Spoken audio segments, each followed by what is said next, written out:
Welcome, orphans. Today we are going to talk about group composition for your Baldur's Gate 3 adventure. As we delve into the world of companions and classes, you really need to consider two vital factors before you start to build your composition in Baldur's Gate 3. First, the difficulty that you're playing on, and how much of the story you're kind of willing to lose out on. Throughout this guide, we're going to really assume that you're not going to really re-specialize any of your origin characters into like different classes. So without further ado, let's kind of get into it. It's important to note that Baldur's Gate releases with 3 different difficulties. You have Explore, Balanced, and Tactician, and functionally all this is easy, medium, and hard. Explore mode makes it way easier. You know, your friendly NPCs that you're playing with are harder to kill. Traders offer you a discount on gold, so it shouldn't really be an issue. Your characters also have like bonuses to like attack and do things on Explore mode. Balance mode is quite literally your normal mode. You just don't have any of those things. Tactician mode, which is the mode that I will be playing on and streaming on pretty much exclusively. Your combat is significantly harder, with the enemy AI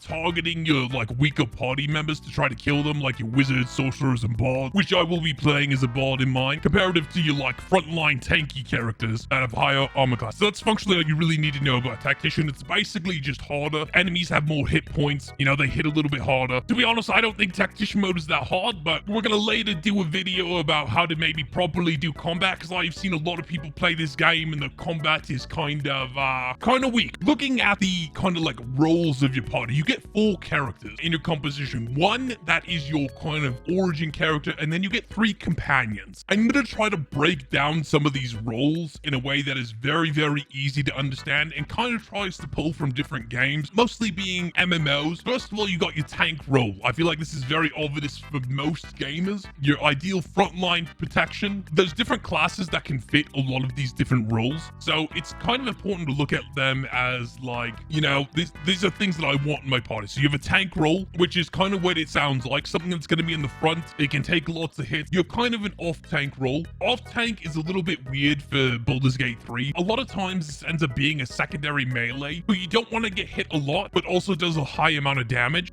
A good example of this might be like a rogue or something like that. Like, they do have a decent amount of like armor class, which is the stat utilized for hitting things. They're not like, they can't take a lot of hits. We have a healer role. We have a role called sneaky shit. I labeled this as sneaky shit because not all the roles are just for combat. You want someone who can do some of your sneaky shit, like sneaking around, or like maybe stealing things from people, like opening locks. Your sneaky boy is something you want. Then you have what I'm going to call battle control, and I think this is way more important on tactician mode, but basically someone who is going to help control your battlefield with either spells, different throwables, or like certain magic arrows. And then you have a ranged DPS class, which is exactly what it sounds like. They ideally want to stand back and do lots of damage. Okay, so you have all these different roles.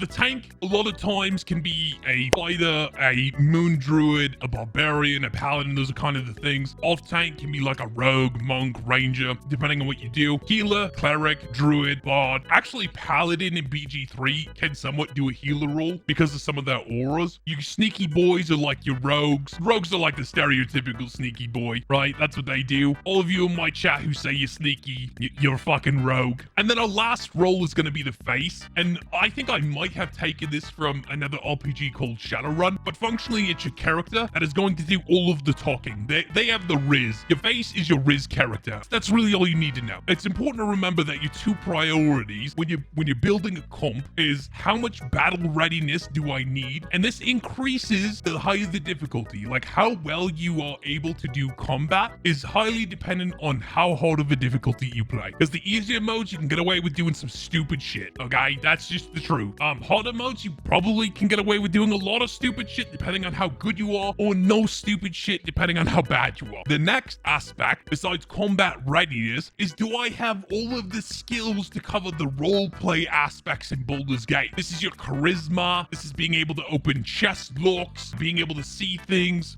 So skills are another kind of direct role you want to pay attention to when you are building a composition. Most classes or subclasses, and a class would be like a fighter, a subclass of a fighter would be like a champion. Okay, so like you get classes and then subclasses that kind of break down. Most classes or subclasses generally have one of these attributes as a priority. Attributes are like your strength, constitution, constitution, dexterity, wisdom, intelligence, right? So all classes kind of have a primary attribute. Then they also have a secondary and third attribute. In this game, because you are limited to 4 total characters, you are put into a situation where at least one of these characters has to kind of double up in the roles that they are going to play in the game. Philosophically, I also think it's almost always better in BG3 to be a master at something than having just a little bit of everything. The one exception to this, which is what I'm going to be playing as, is kind of a lore bard, and that's because they get expertise and a lot of other stuff that they can do, and double proficiency bonus to make up for the lack of attributes towards any sort of skills. For perspective, most classes, the highest ability you can reach at level 1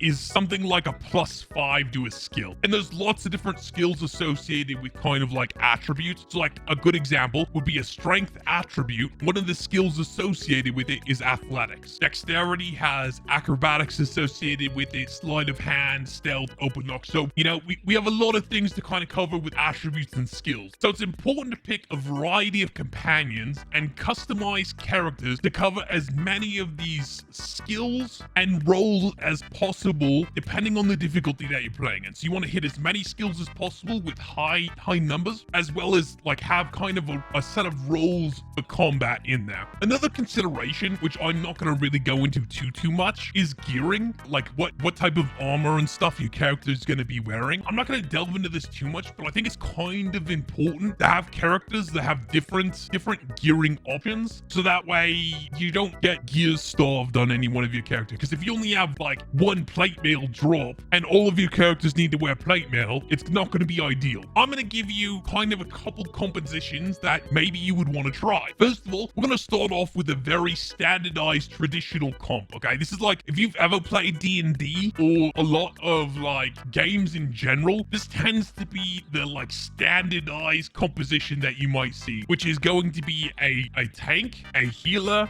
a sneaky boy, and a face. Okay, that's going to be like your standard. Now, you're going to kind of double up there. So a good example, it probably one of the most common would be a fighter tank, a cleric for a healer, a rogue who would handle the sneaky boy, as well as the kind of like also doing a bunch of damage up front, like an off tank kind of. And then a face, which could be anything from a bard to a sorcerer to a warlock. Those would be all very common. Right, that's like your traditional build. I think if you were to look at like the companions in Baldur's Gate 3, this would be utilizing like Lae'zel, who's a fighter, a Shadowheart, Astarion, and then Will would be a face if you were to use all companions. So whatever your custom character is, in whatever role you're going to play, you could just swap one of them out. That's kind of the example. Next, we're going to go what I'm going to call the skill master tree. And this prioritizes covering all of the skill by utilizing a bard. So a bard would be basically required because a bard is going to get 6 total skills by level 3, plus they will get expertise and some other skills, so it kind of makes up. They just have the most skills in the game that you can utilize. I will be playing as a bard in my playthrough and actually utilizing a comp like this. This forces you to do a bard, but then the other 3 roles would be exactly the same. You'd still have a tank, a healer, and then the last role, depending on what you do with your bard, is kind of up for grabs. I'm going to be doing a wizard because my bard is going to handle my sneaky shit. That's my plan. So mine will be a fighter, a cleric, a wizard, and a bard. And my bard is going to be my sneaky boy, as well as my face. So those are the 2 roles my sneaky boy is going to do. The next one I'm going to talk about is a theory crafted comp that is definitely doable, I think, on like an easier mode. And one of the modes that I'm going to try later on in tactician mode is called fuck tanks. I ain't going to be no tank. I'm going to say right off the bat, I don't think that this would be very good for a tactician. What it does utilize, which I think is kind of fun, is 2 wizards, namely necromancer wizard. Okay, now they don't have to be necromancer, you could do something else, but functionally it's a summoning build that I plan on doing with 2 necromancers, where at level 5 you can summon your skeletons, and they are going to take the role of the tanks. And so you will have like 6 skeletons that will functionally be a front line to kind of make up for the tank. Then I will take Shadowheart as my cleric still, and then either Astarion as an option, or you could honestly do something else if you want Shadowheart to pick up some of the sneaky boy shit. But I'm probably gonna go the Cleric, Asterion, Gale, and also make a Wizard. And the plan is to have a bunch of skeletons be my front line. To kind of like go over this, it feels like Baldur's Gate 3 basically made it so a lot of times your custom character, you're probably gonna want to be a face. Reason for this is because you do a lot of the talking to all the NPCs, and having charisma-based skills very useful for this game. Doesn't mean you have to, but it does mean that you are probably going to either fail a lot of your charisma rolls, which is fine. It gives you a different experience. Okay, it's not a necessity to have a face, right? You can just accept the fact that you might fail rolls and you're gonna have a different story, which makes Baldur's Gate kind of an amazing game because of the differences that you could have playing through. I don't think there's gonna be necessarily a correct group composition, but I do think that maybe this will help you to put together a composition that will be easier for your first playthrough in order to learn the game. There is no really like best build, only the best build for what you kind of want to achieve in this game. And I think that at least doing a well-rounded, standardized comp will get you to achieve most things that you might want to in this game. That being said, I think the game will have tons of replayability, which is what will make it awesome to do different builds. And so you have options to do something maybe not ideal one of your playthroughs and see what the differences are. That way, you know, when you play again, you get different experiences or different choices. That's something I'm really looking forward to. So my question is to you out there in the YouTube land, what group composition are you going to play? What are you looking to do? If you're watching this video, please make sure to write down below what kind of composition you like. If you enjoyed this video, please make sure to subscribe and check out my streams and ask me any Baldur's Gate 3 questions that you want. I'm going to be doing a lot of tactician mode playthroughs in Baldur's Gate 3. Maybe that's something you'll enjoy. As well as that, you're more than welcome to join my Discord. I want to thank everyone who is watching this video on YouTube, and I hope you have a great day.